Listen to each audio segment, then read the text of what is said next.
the second day of Prime Minister Manmohan Singh's visit to Myanmar. He met pro-democracy leader and opposition leader of Myanmar, Aung San Suu Kyi, earlier today in Yangon. It's his first meeting with the Nobel laureate. He has in fact invited her to India on behalf of Sonia Gandhi. The Prime Minister was accompanied by External Affairs Minister S.M. Krishna. The two leaders have also met Myanmar's president.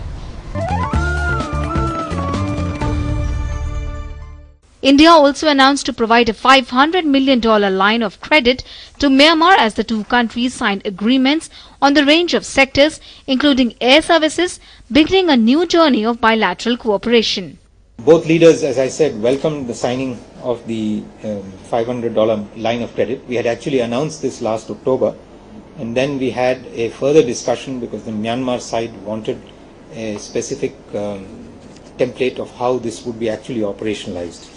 This has been completed, and the line of credit will be utilized for infrastructure development projects, including in the field of agriculture and irrigation. That's the first priority. The second will be rail transportation and electric power, but there would be other priorities which the Myanmar government will decide. The two countries also signed an air services agreement and an MOU on establishment of joint trade and investment forum and setting up of border trade centers across the border of India and Myanmar. Prime Minister Dr. Singh told Thein Sein that connectivity remains a major thirst area in India-Myanmar relations, even as he emphasized that capacity building in Myanmar was a major priority of India's development assistance to this country. And Memorandum of Understanding on India-Myanmar border area development envisages Indian assistance to set up schools, community areas and health centers across the border. Identifying the need for special focus on the development and prosperity of people in the bordering areas, the two leaders agreed to cooperate by bringing about overall socio-economic development in the border areas by undertaking both their infrastructure development as well as microeconomic projects, including upgradation of roads, construction of schools, health centers, bridges, agriculture, etc.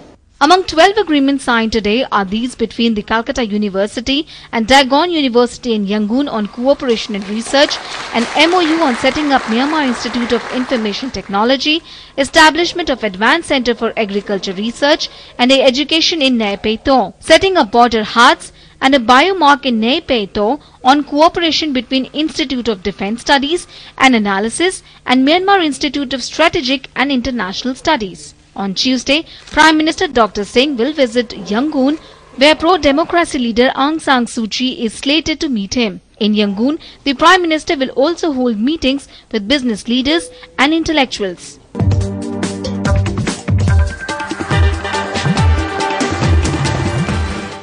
Our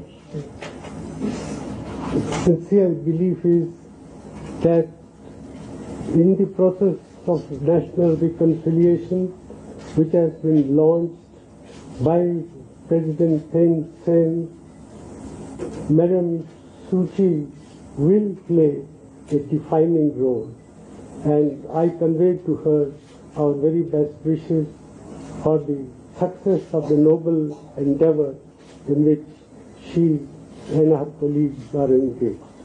I am very happy at the prospect of closer ties with India, because I think we have much to learn from one another and that we have much to contribute to peace and stability in this region, because our goals, our democratic goals, work on the basis of peace and stability, and these are what we shall aim towards.